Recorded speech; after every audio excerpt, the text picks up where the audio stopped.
To make a 1 1/4 inch snap hook keychain, you need a shell, graphic, mylar, colette, VersaBack, and snap hook keychain.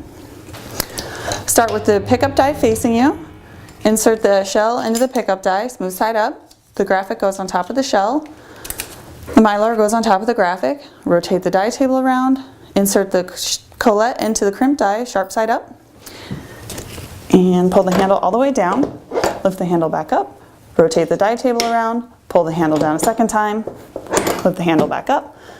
Remove the button from the machine. Snap in the VersaBack.